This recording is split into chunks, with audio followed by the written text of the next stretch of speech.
Alors dans cette partie, je vous propose d'apprendre à mesurer précisément les caractéristiques de la voilure, typiquement son envergure, son allongement, sa corde, tout un tas de termes que je vais vous définir précisément et que vous allez apprendre à mesurer.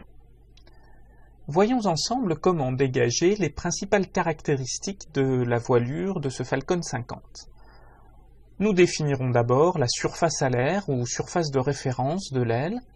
C'est l'aire des deux ailes prolongée jusqu'au milieu du fuselage. Il y a plusieurs façons de le faire. Nous avons choisi ici de prolonger l'aile par un rectangle au milieu du fuselage. Nous pouvons ensuite définir l'envergure B de l'aile, qui est la distance qui sépare les deux extrémités de l'aile. Ensuite, nous définissons la corde petit c de l'aile. C'est la distance qui sépare le bord d'attaque du bord de fuite. Alors, sur ce Falcon 50, nous voyons qu'elle varie continuellement de l'emplanture jusqu'au bord marginal de l'aile. En général, les constructeurs définiront une corde de référence. C'est une corde particulière choisie arbitrairement. Ce peut être la corde d'emplanture ou une autre. Et elle sera utilisée pour les calculs de mécanique du vol que nous verrons ultérieurement. À partir de ces deux paramètres, nous pouvons déduire l'allongement lambda de l'aile qui vaut l'envergure au carré divisé par la surface de référence.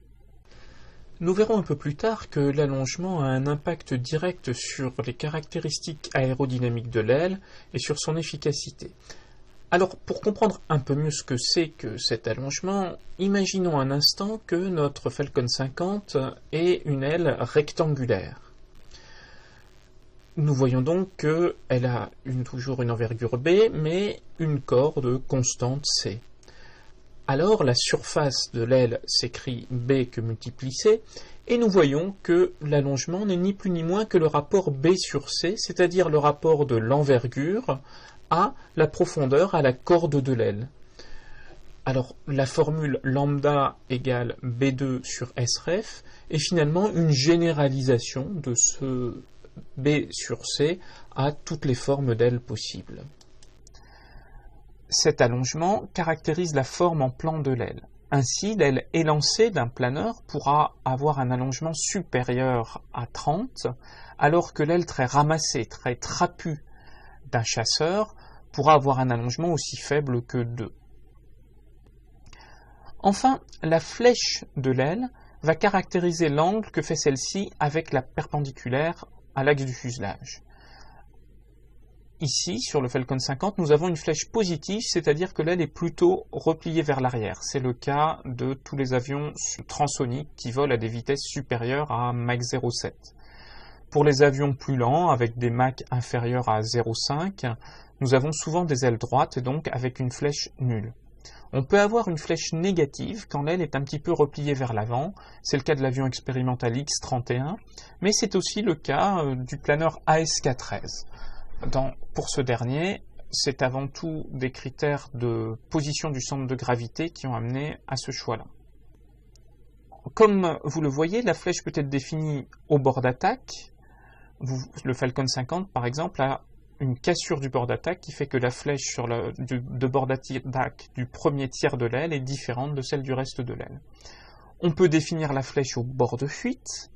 On retrouve la même cassure et deux flèches différentes, une flèche d'abord légèrement négative puis une flèche presque nulle. On préférera, pour des raisons aérodynamiques, calculer la flèche à 25% de la corde de l'aile. Donc cette flèche à 25% relie tous les points qui sont à 25% de chacune des cordes. On a donc caractérisé notre aile avec 5 paramètres, la surface de référence, l'envergure B, l'allongement lambda qui se déduit des deux premiers, la corde calculée en un point particulier le long de l'envergure C, et puis la flèche, en général la flèche à 25%. Alors je vous propose de regarder rapidement une autre aile, celle de l'Alpha Jet, sur laquelle on peut repositionner ces différents éléments et ces différentes mesures. Je vous propose, dans le TD qui suit ce cours, d'aller déterminer vous-même ces différents paramètres pour différents avions en partant de leur plan 3 vues.